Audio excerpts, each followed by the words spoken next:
Magandang araw po sa inyong lahat mga kababayan at welcome back dito po sa ating munting channel Pinas News Review kung saan re-reviewin po natin ang mga mahalagang balita dito sa Pilipinas. Mga simpleng komento sa mga issue dito sa Pinas at ito nga mga kababayan, kapapasok lang, grabe to. Kongreso na shock, walang kawala sa matinding pagbubulgar ni Ping Lacson. Yan mga kababayan ang ating alamin. Mula po rito kay News PH. Yan, nasa description po ang full video link ng video ito. Subscribe na po kayo kay News PH. At kung bago ka pa lang at di pa po nakapag-subscribe sa ating munting channel, please don't forget to subscribe. At i-click na rin po ang bell notification para updated po kayo sa lahat ng ina-uploads nating reaction video. At eto na nga mga kababayan, sama-sama at sabay-sabay po natin pakinggan, panoorin at bigyan ng komento ang video ito. Eto na po. Si Pampilo Lacson sa interview niya po kay DJ Chacha at saka kay Ted Filon ay mayroon pong binulgang, no? Dati na pala yung mga insertion nitong mga taga HOR, pero yan daw po. Nabi ni Ping Lacson, eto in reaction po dun sa mga nagsasabi na sila ay di ba kamakailan lang umapalag sila Amy Marcos, sila Bato, na hindi naman kasama sa pinag-usapan natin yung in-insert ninyo na almost 500 billion, no? 500 billion, no? Insertion sa budget. Tapos nangantsaw pa yung mga taga House of Representative. Ang sabi ng taga House of Representative, pirma kayo ng pirma nang hindi nyo binabasa. Sila na nga yung nagpalusot. Sila pa galit. Sila pa yung nangantsaw, di ba? Parang mga ano yan, parang mga shoplifter. Na pag nahuli po ka, galit pa ba yung shoplifter? Palusot po yun eh. Nahuli kayo nagpalusot eh. Dati na palang ginagawa ng House of Representative yan. Nung senador pa si Pampilo Lacson, kinukwento niya rito kaya Kaya dapat mga kababayan, no, dapat bumoto po tayo ng mga senador na talagang mabusisi, no, sa mga batas-batas na yan. No, hindi po yung mga senador na patulog-tulog lang, di ba? Minsan natutulog nga sa mga interview, di ba? Dati sa Tibrelon, di ba?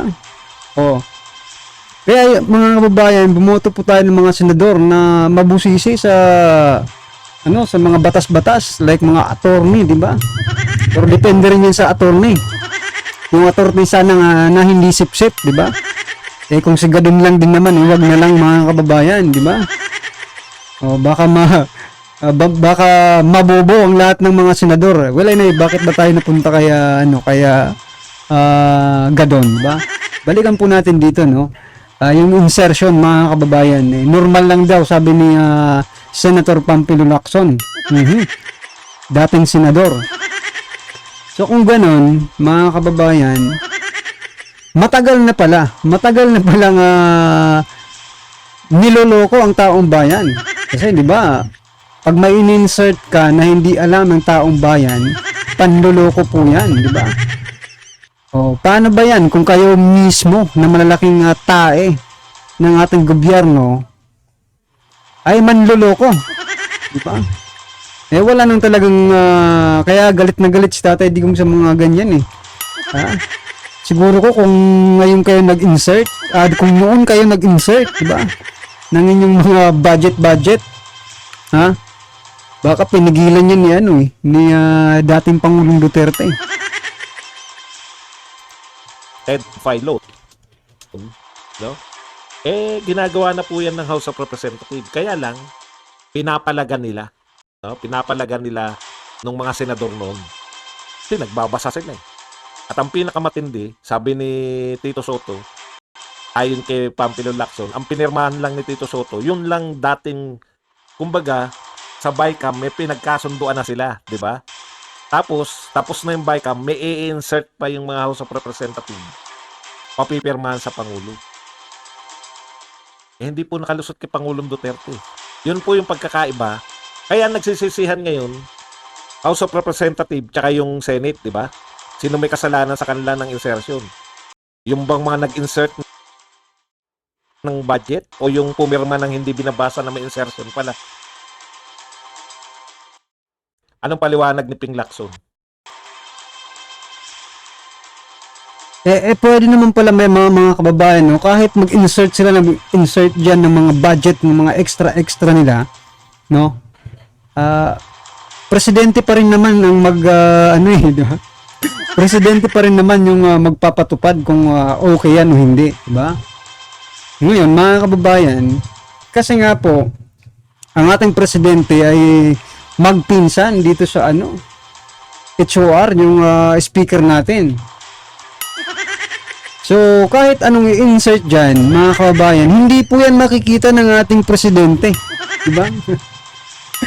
Diba? Kayo mga kababayan, sa palagay nyo, kung mag-insert si Speaker Romualdez ng 1 billion, yan, 1 billion pesos yan sa budget na yan.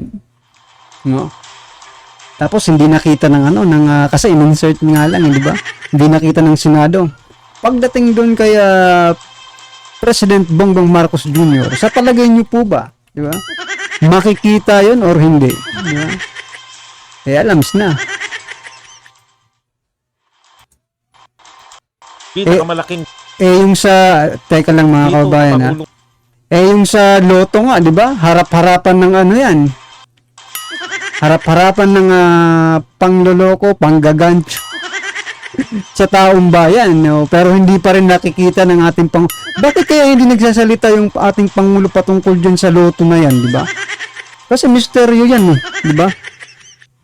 O dapat siguro rin magsalita ang ating presidente about dyan sa loto, no? Na halos weekly may nananalo, di ba? Nananalo na kasi maraming nananalo. Posible kayang makialam ang ating presidente dyan sa lotong yan.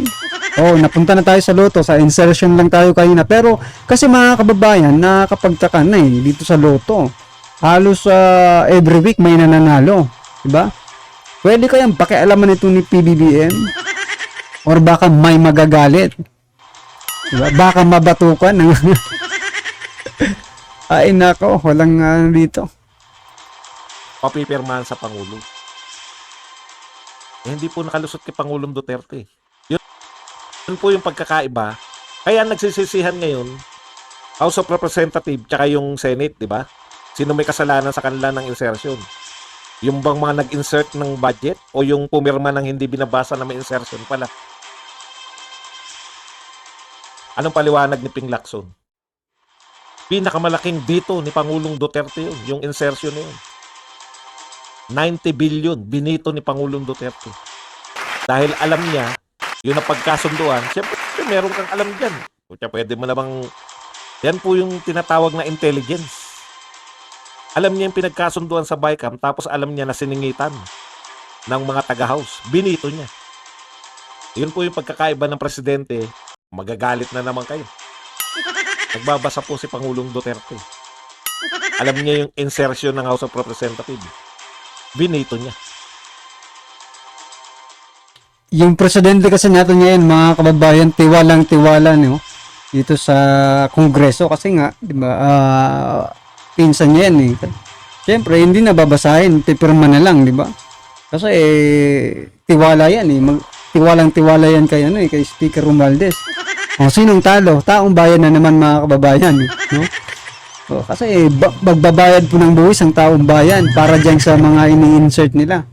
Ang tanong, saan napupunta? Hindi makakalusot sa kanya.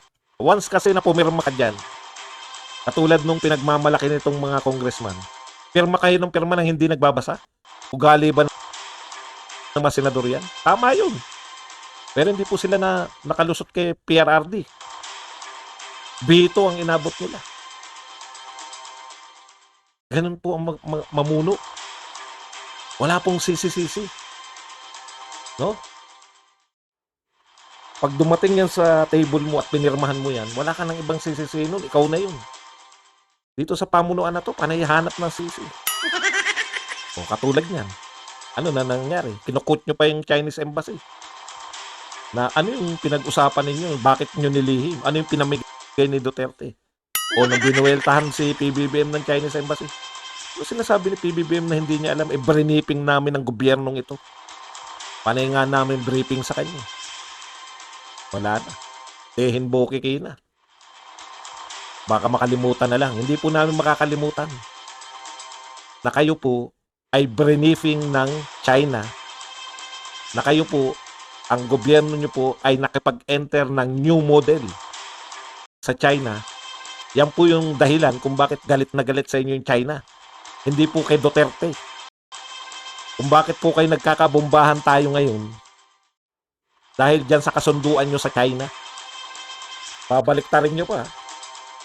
Yun ang problema. Wala nang umaamin ngayon. Ang problema kasi sa gobyernong ito, tatahimik na lang pag naku-question. Katulad nun, question. O, na-question siya. Tama po mga kababayan, no? Pag tinatanong po si PBBM, no? Kung hindi niya sasagutin, no? Yung isasagot niya ibang issue, like yung 'di ba tinanong siya ng 'di ba ambush interview.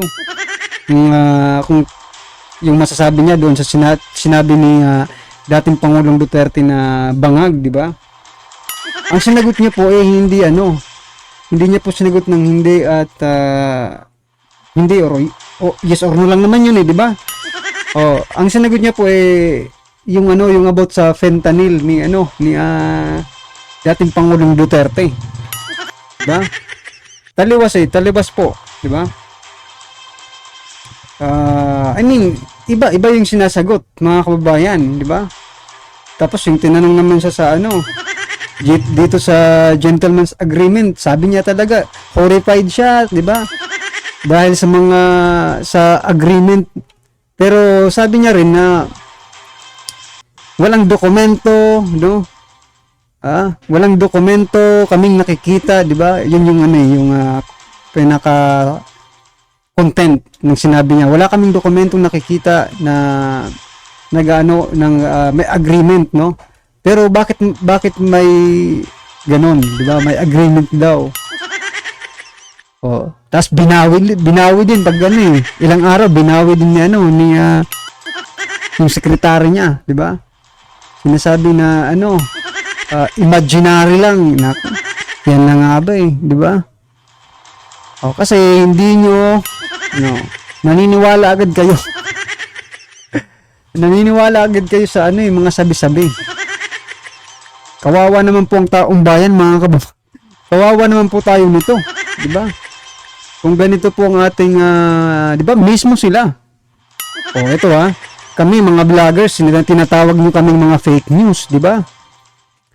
Bakit kayo ngayon, kayo mismo diyan sa di ba? Malacanang naglalabas kayo ng mga impormasyon na hindi naman verified, di ba?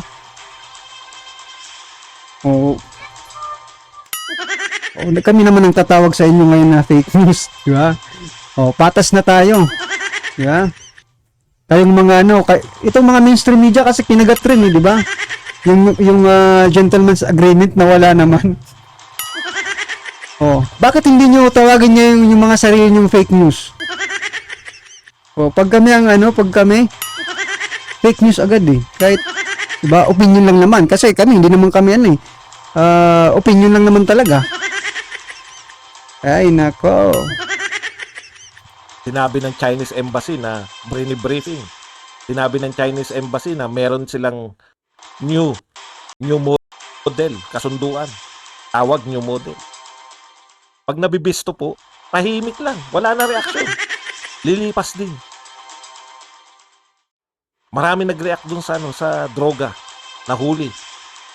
2 toneladang droga. Ano na ngayon? Tumahimik lang, lilipas din yan. Makakalimutan din ng tao. Ang hirap po ng gobyernong ganito. So isa pa po yan nahuli, di ba? Yung nahuli mga kababayan, sinasabi nila 2 tons, 13 billion. Tapos ngayon pababa po yung di ba? Pababa yung yung ibinabalita nila, di ba? Anong tawag mo diyan? Kayo na naman ang fake news. Kasi kayo naman ang nag-unang nagsalita, di ba? Hindi naman yung mga reporters. Diba? Kayo po sa mismong bibig po ninyo lumabas yung 13 billion, di ba? 2 tons, di ba? O tapos pababa ng pababa. Ngayon tuloy naghihinala tuloy yung taong bayan kung totoo ba talaga? Ano to, drama lang ba?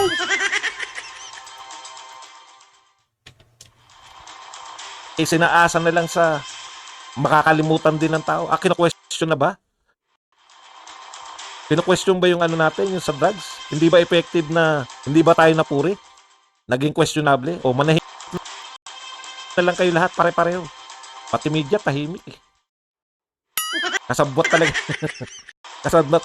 Ang problema, pag tumahimik pati mga vlogger, kasi nga, preoccupied yung mga vlogger, ang dami namin, unlike sa media, no, yung pagkakaiba talaga ng media talaga, marami silang balita eh.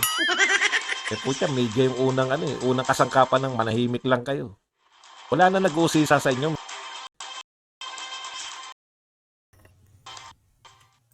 Sir, mga kababayan, kayo, naniniwala po ba kayo na itong mga hinayutak na mainstream media ay bayaran na? Kasi, biruin nyo mga kababayan, napakalaki po nung niyan ha. Napakalaki pong briefing. Sinabi ng Chinese. Napakalaki pong nasabat yan na na droga, di ba? Tapos walang ingay na narinig ang taong bayan, no? Kasi dapat maingay yan ngayon eh. Di ba? Sa mga mainstream media, maingay po yan dapat kasi napakalaki po niyan. At ano na po ang improvement ay yung progress ng investigasyon nila. Meron ba? At hinahanap nga yata yung driver, mga kababayan. Ha? O yan nga mga kababayan, di ba? Well, ano man po ang inyong reaction patungkol po sa video nito, i-comment lang po sa baba para at least alam po ng ating mga kababayan ang inyong pong opinion patungkol po rito, right? Kung bago ka pa lang at di pa po nakapag-subscribe sa ating munting channel, please don't forget to subscribe at i-click na rin po ang bell notification para updated ka po sa lahat ng ina-uploads nating reaction video. Maraming salamat po.